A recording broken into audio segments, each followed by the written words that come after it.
Hello everyone, welcome back.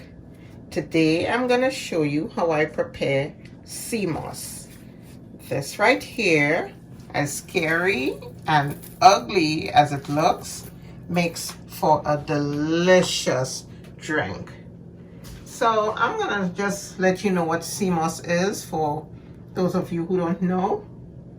Seamoss is also known as Irish moss. It's an aquatic plant, hence the name. It simply means it grows in water. Okay, so this is acquired from the divers going in the sea. They dive, they bring it in, and when you get it, it's pretty much filled with all types of debris. Exhibit A right here, a piece of plastic string. So, and those debris occur by us humans. We pollute the planet and it goes into the sea. So before we get to utilize it as a drink or a jelly, we first have to wash it to remove the sand, any plastic products and dirt, or any other types of litter. I would suggest 2 to 3 washes before putting it to soak. All right, soaking the seamoss rehydrates it, thus plumping, and it also enhances the color. To soak the seamoss, you would add enough water to cover the top, and you add some limes or lemons to the water to remove that fresh sea scent. You can soak it overnight or until it looks plump and it looks clean. Even then, you would check it one more time to make sure that it's properly cleaned and ready for boiling. So to boil now, I would add water, but not enough to cover the seamoss, because sometimes you get seamoss that's easy to cook and you don't want to stretch it with too much water to thin it out. Your seamoss should have some body to it. I like a thick consistency. If your seamoss is hard, however, you may or may not need to add extra water, because if the strands are soft and gelatinous, you can leave as is. The only difference between the seamoss that's hard and the seamoss that's soft is the way in which the strands look after cooking. Let me explain what I mean. Soft seamoss usually dissolves completely, and hard seamoss may not dissolve completely, but it would look soft and gel-like. Also, when you're boiling your seamoss, you can add whatever spices you like. Any spices you like. Some people would add cinnamon, bay leaves, any spices you like. And that's just for added flavor. Once your seamoss is boiled and completely cooled, you can store in refrigerator or freezer and use at your convenience. Once properly stored, it can last for months. Normally, I would store batches in the freezer. For example, last September of 2019, I boiled some seamoss and I put it in the refrigerator, and I thought I was going to use it within the month. I completely forgot about it. This March of 2020, I went, got the seamoss, made myself a delicious drink. And when I tell you it was delicious, I really mean that. There was no spoilage or anything to it. So yes, your seamoss can last. So there are 2 ways you can utilize this after you cook it. You can either eat it as a gel, remember that, or you can make it as a drink. All right, so let me just show you the process here. As you can see, the seamoss is so hard, it looks like a loofah, and there is a piece of debris as what I was talking about. But I'm not going to attempt to remove that now. I'm just going to put it to soak in water, let it loosen up a bit, and then I'll be able to pull that string out and then actually search through the whole thing to make sure there are no other added debris or sand in it. All right, so let me just show you exactly how I prep this. So I'm taking my seamoss, putting it in a bowl. I'm gonna add enough water to cover it.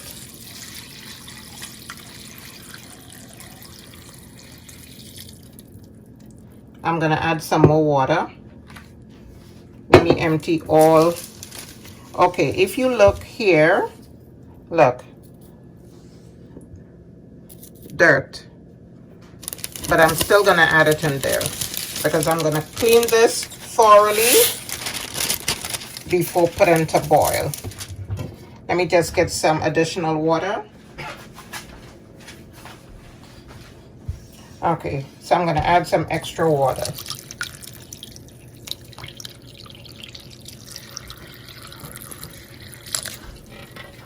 And then I'm gonna start adding some lime, squeeze some lime in it. That's to remove the freshness. You can use limes, you could use lemons, whatever you want. If you have sour oranges, aka Gospo, you can use that as well.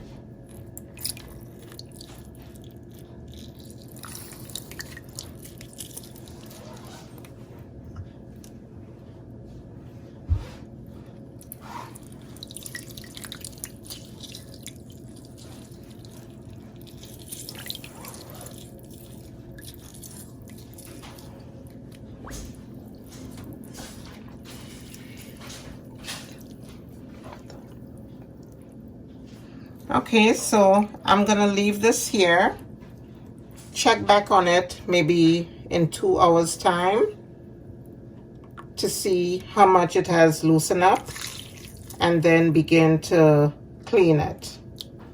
I'll show you all the steps that I take to make my seamoss.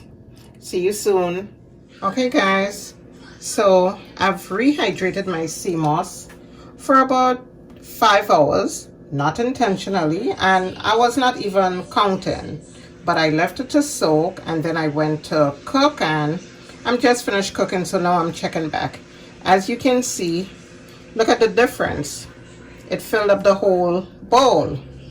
It's now rehydrated and the color is a little bit lighter, but I'm gonna still leave it. I'm not gonna boil it tonight. I'm probably gonna boil it tomorrow. So far, here we have a piece of debris. So you have to look through it very well. You pick up little pieces at a time. You go through it. You add it to a clean bowl with more lemons. And I'm gonna continue to do this until I look through every piece. I'm gonna open them here, you see, hiding.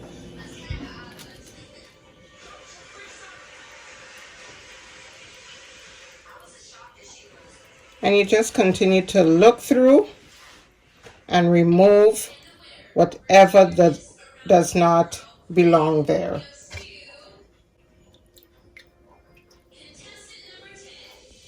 So when I'm boiling this tomorrow, I'm definitely going to show you if any changes occurred. And when I say changes, we're not looking for any chemical changes. This is not like science class. We're just looking to see if they plumped up some more. But I can tell you it's a lot softer.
Okay guys, so I've cleaned my seamoss thoroughly, washed and rinsed it 3 times.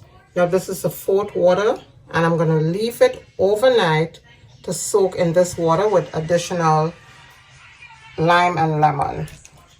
This is the water that I put it to soak in first. Look at the color. You see the difference, right?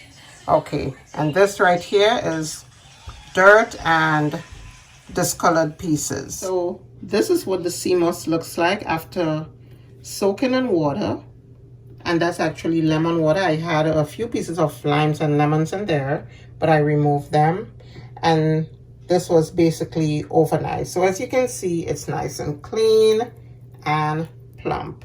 So I plan on showing you 2 methods today, because originally I did say I was going to show you how I boil it. So I'm going to show you how I boil it, and I'm going to show you another method that does not involve boiling the seamoss. I happen to be talking to 2 friends today, my good friends Rochelle and David, and they both told me that they don't boil their seamoss. And I was like, oh yeah? But I grew up, you know, learning about boiling it, and sometimes you boil it all the way until it's completely dissolved. Well, no, even if you boil it, you don't have to boil it all the way until completely dissolved. You would boil it until you start seeing it become gel-like. But the other method is a method where no heat is applied to it, so you save everything in it. And when I say everything, I'm talking about the nutritional value. So I'm gonna just rinse this seamoss off and put it in my pot and add some clean water to it. Okay, so I've rinsed out my seamoss, and I'm just gonna add a few pieces to my pot and add a little bit of water.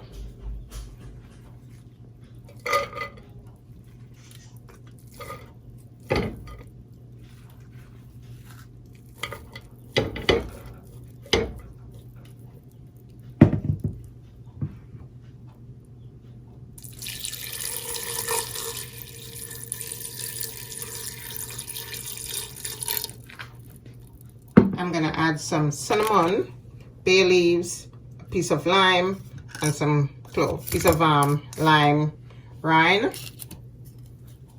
I'm gonna break my cinnamon.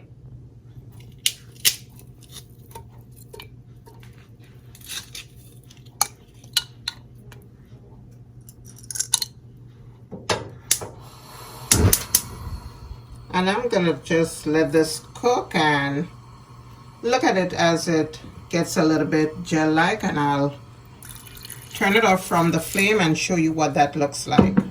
Okay, so this is what my seamoss looks like after it was boiled. This literally took 14 minutes to become this next phase, the gelatinous phase. As you can see, it's nice, it's thick, it looks like a porridge, and it melted out very quickly. I did not really think it was gonna happen, but it really did. 14 minutes. But I know it was a small amount that I used because I was just doing this for demonstrative purposes, but yes, it really worked very nicely for me. So what I'm gonna do, I'm gonna leave it here to let it cool.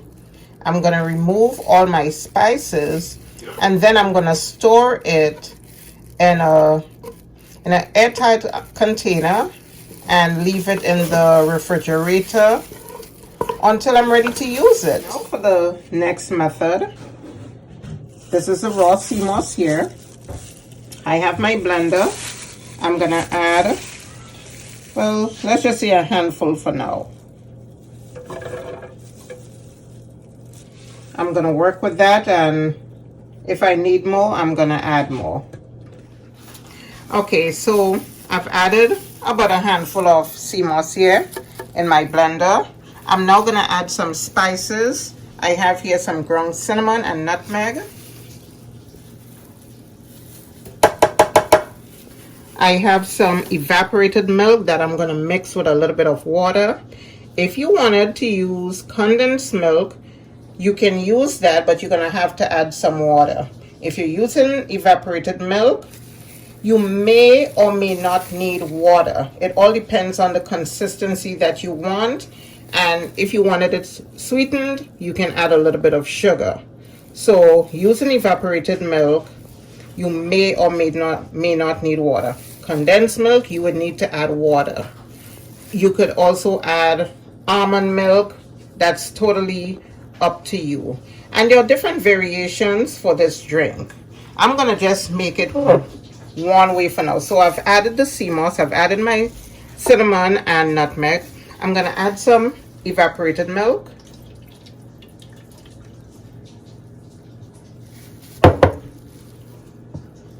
I'm gonna add a little water.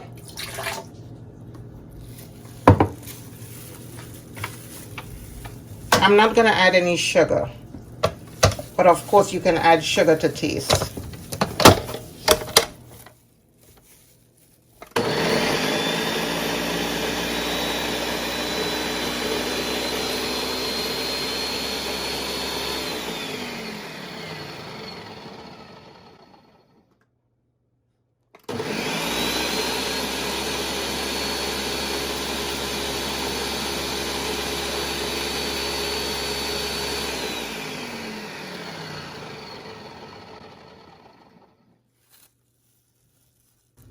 Okay, so I'm gonna add a little more because that is definitely not enough. Let me see what the inside looks like. Oh, okay, good. Yes, but the amount of liquid you add is gonna, the thickness is gonna depend on the amount of liquid that you add. I like my drink to be thick.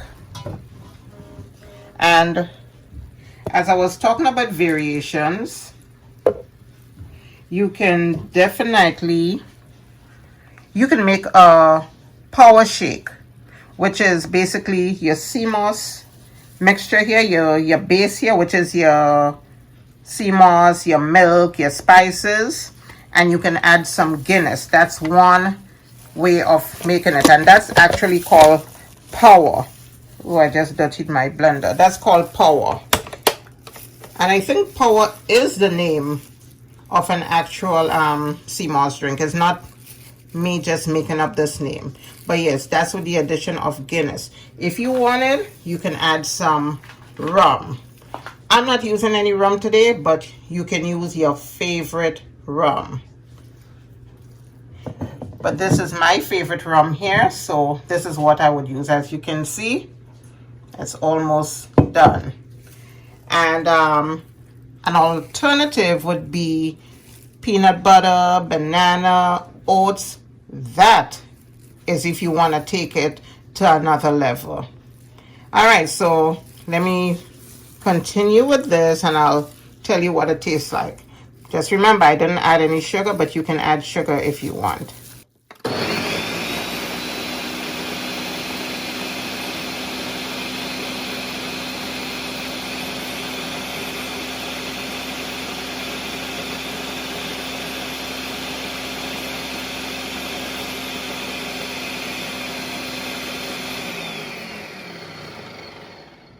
Okay guys, so I wanted to show you what my experiment looked like. All right, so this is the first one that I blended. This is the one with the raw seamoss. So let's see what it looks like. Okay, I'm showing you here on my straw because I think you can see it very well. Okay, as you can see, it has a little more texture.